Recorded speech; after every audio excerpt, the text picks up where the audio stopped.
What would it mean to this team to beat Kansas and Kansas State and get wins in places where you lost?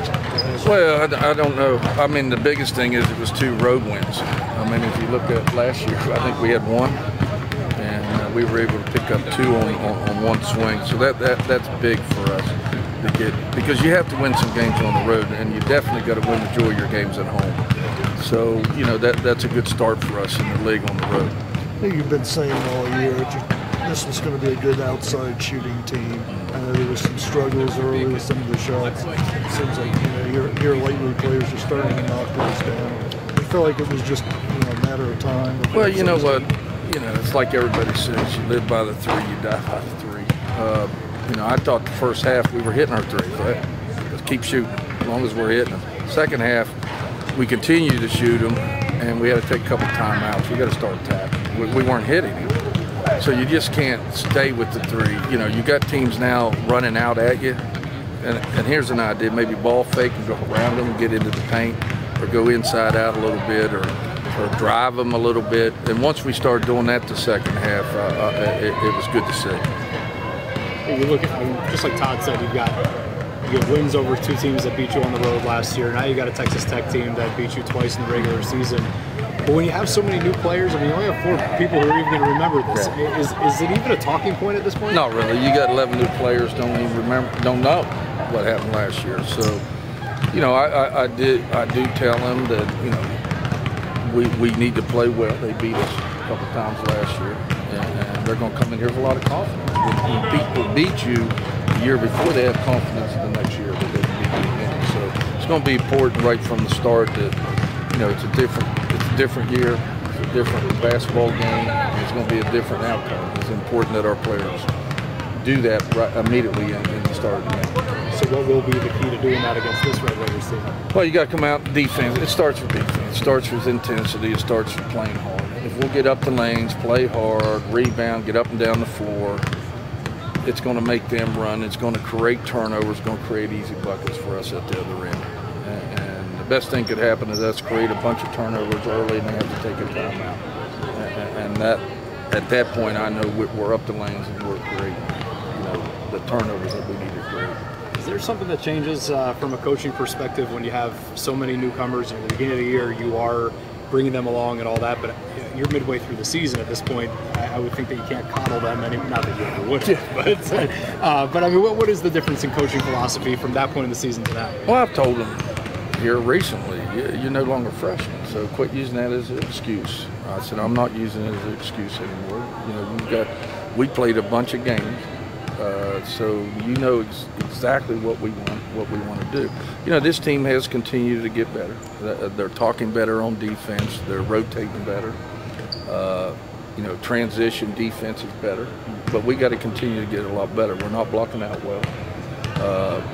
We still have a lot of breakdowns, but not as many as we did. And hopefully, as the year goes on, you know, we'll limit those. On the court is one thing, but do you find as a coach that there's something about this group that, you know, personality-wise, you feel meshes better maybe, or is better suited to be in a Mountaineer year? Oh, without a doubt. You know, without a doubt. You know, we talk about it all the time. Last year's team, like when we go to a team meal at the hotel, a lot of them would get food to go and go back up there to the room and eat it. This year's team, they all sit down there and talk and eat their food down in there. So it's a big difference. The chemistry is like night and day compared to last year. We have great young ladies in here. They're all making good grades. They're all doing the right stuff off the floor, and they'll continue to get better on the floor. And I'm excited about the young players. I'm excited about the older players that, you know, they have meshed together. Now, that's not equal that we're going to win all our games, but you know what? This is a group that you enjoy coaching and enjoy taking to places, and enjoy out in the community. You anticipate having Muldrow tomorrow? We'll see. She did practice yesterday. She's going to practice today, and we'll see. It's just day by day. And it all depends on her. It depends on her how she feels. With the way Rhodes has played here, stepping in, as you see somebody that you're still not hesitating. You know what? She's playing hard right now. And I always say, Todd, as long as you play hard, I'll play you. And she's playing hard right now, so she'll continue to be given opportunities. kind of conversation you have with Lene Montgomery when she picks up early fouls? It's not. It's not heart to heart. It is heart to heart, but it's not a good conversation. You know, Lene's a competitor. Lene wants to block every shot, and Lene wants to get to the ball. Now, we love that about it. But there's times you just got to let it go, especially when you're short-handed in the post. There's times you can't get there. You're out of position. You just got to live another day. And, you know, we've talked about that and how important she is to be on the floor for us, how much better we are when she's on the floor. So we've had those conversations, and hopefully, you know, from here on out, she'll stay on the floor a little bit more. Have these freshmen, your shooters among this freshman, your Brewer, your Martin, your Pardee, have they been pretty good about, you know, not getting down when they miss shots and to keep shooting? There's some players you have to get on them to shoot when they miss. Yeah, especially Martin and Brewer. Now, God, I wouldn't bring it. Pardee at times gets down on herself, and you just got to hey, if you're not going to shoot it, I'm bringing you out of the game. That's what you do. That's your strength right now. You need to continue. When you're open, as long as it's a good shot, shoot it. Make or miss, you need to shoot that, because if we don't take that shot, we're probably going to turn it over. I'd rather have a shot on the rim than turn it over, believe me.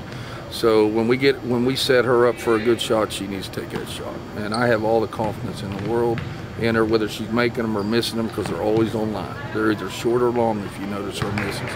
So, you know, she'll continue to get the other phases of her game, and she's going to be a great player. I love our freshmen. I think those three freshmen are going to be great players here at West Virginia University.